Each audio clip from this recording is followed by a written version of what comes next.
Assalamualaikum warahmatullahi wabarakatuh. Anda pasti akan heran bila menyaksikan tongkat Nabi Musa alaihissalam berubah menjadi ular, atau Nabi Isa menyembuhkan orang buta, atau kemukjizatan para rasul yang lain. Padahal Al-Quran lebih dahsyat dan lebih menakjubkan dari semua mukjizat yang pernah ada.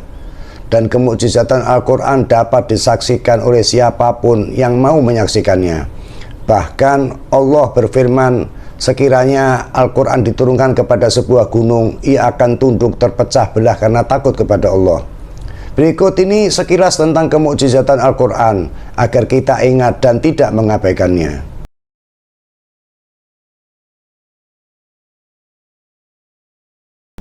Setiap Rasul yang diutus oleh Allah SWT untuk bukti bahwa ia benar-benar utusan Allah, maka mereka diberi mukjizat, yaitu sesuatu yang luar biasa yang tidak mampu dilakukan atau ditiru oleh orang lain. Mukjizat yang diterima para Rasul ada yang hanya satu, tetapi ada juga yang banyak atau bermacam-macam. Kemukjizatan antara satu Rasul dengan Rasul lainnya berbeda karena disesuaikan dengan apa yang banyak dilakukan atau menjadi perhatian umat sasaran dakwahnya. Misalnya di masa Nabi Isa alaihissalam, karena saat itu umat banyak mempelajari pengobatan, maka salah satu mukjizat yang diberikan kepada beliau mampu menyembuhkan.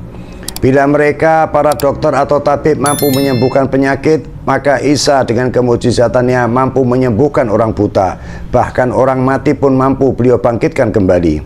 Dan memang seluruh mukjizat bersifat menantang mereka yang meragukan untuk melakukan hal yang sama.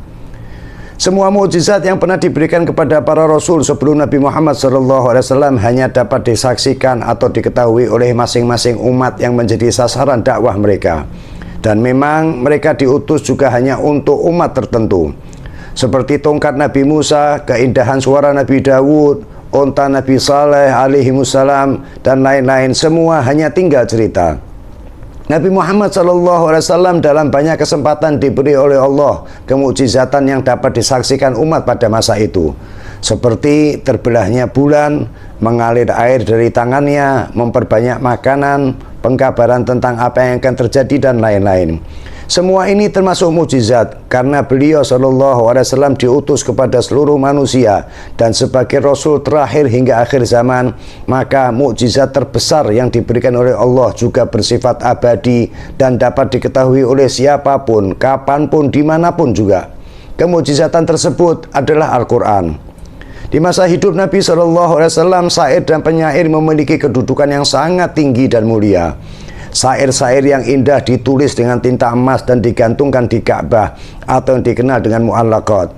Kedudukan sosial, masalah ekonomi hingga pengaruh di masyarakat semua dipengaruhi oleh syair dan penyair. Sebagai gambaran tentang bagaimana pengaruh syair dikisahkan, bahwa di masa itu terdapat sebuah keluarga yang memiliki anak perawan, tetapi belum ada pria yang datang melamar. Keluarga ini akhirnya memanggil penyair untuk datang bertamu. Mereka menghormati dan menjamu dengan hidangan yang lezat dan memerintahkan anak gadisnya untuk mengeluarkan berbagai hidangan. Keesokan harinya, di hadapan banyak orang, si penyair menyampaikan syair pujian kepada keluarga tersebut. Ia memuji sebagai keluarga yang dermawan, menyukai tamu, dan memiliki gadis-gadis yang cantik. Konon hanya dalam hitungan hari datang para pemuda untuk melamar anak gadis mereka. Demikian sedikit gambaran tentang besarnya peran dan pengaruh syair dan penyair di masa jahiliyah. Karena itu juga kemukjizatan terbesar yang diberikan kepada Nabi SAW adalah Al-Quran. Al-Quran bukan syair, bukan prosa, tetapi memiliki keindahan bahasa yang mengalahkan seluruh syair yang pernah mereka gubah. Dan keindahan ini diakui termasuk oleh para tokoh kafir Quraisy sendiri. Seperti kemukjizatan pada umumnya yang bersifat menantang, Allah secara langsung menantang mereka yang meragukannya untuk membuat seperti Al-Quran. Tantangan Allah tersebut tercantum dalam Al-Quran, diantaranya dalam surat Al-Baqarah ayat 23. Yang artinya, dan jika kamu tetap dalam keraguan tentang Al-Quran yang kami wahyukan kepada hamba kami Muhammad, buatlah satu surat saja yang semisal Al-Quran itu, dan ajarlah penolong-penolongmu selain Allah jika kamu orang-orang yang benar. Dalam ayat lain Allah menantang dengan firman-Nya, katakanlah, Sesungguhnya jika manusia dan jin berkumpul untuk membuat yang serupa Al-Quran ini, niscaya mereka tidak akan dapat membuat yang serupa dengan dia, sekalipun sebagian mereka menjadi pembantu bagi sebagian yang lain. Apakah tidak ada yang menjawab tantangan ini? Banyak, terutama para penyair dan ahli bahasa di masa Nabi dan masa lampau. Namun usaha mereka berakhir dengan keputusasaan. Karena keindahan Al-Quran bukan hanya dari segi bahasanya, namun termasuk kandungan isinya yang syarat dengan hikmah, pelajaran, dan ilmu. Karena itu juga tak aneh bila banyak dari mereka yang bukan muslim akhirnya masuk Islam setelah membaca dan mempelajari Al-Quran. Padahal sebagian di antara mereka membaca untuk mencari kesalahan dan menyerang Islam, namun yang mereka dapatkan justru hidayah. Allah sendiri dalam Al-Quran berfirman yang artinya, kalau sekiranya kami menurunkan Al-Quran ini kepada sebuah gunung, pasti kamu akan melihatnya tunduk terpecah belah disebabkan takut kepada Allah. Dan perumpamaan-perumpamaan itu kami buat untuk manusia supaya mereka berpikir. Karena itu juga yang aneh adalah justru muslim yang tidak mau membaca, merenungkan, dan mempelajari Al-Quran. Padahal dialah mukjizat terbesar yang pernah diturunkan Allah bagi umat manusia sepanjang masa.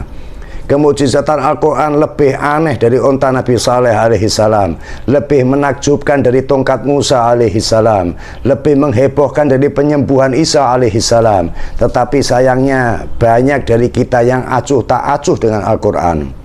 Yang seperti ini sudah disinyalir oleh Nabi SAW seperti yang diabadikan dalam Al-Quran surah Al-Furqan ayat 30. Wa qala rasulu ya Rabbi inna qaumi ittakhadhu hadzal Qur'ana mahjura.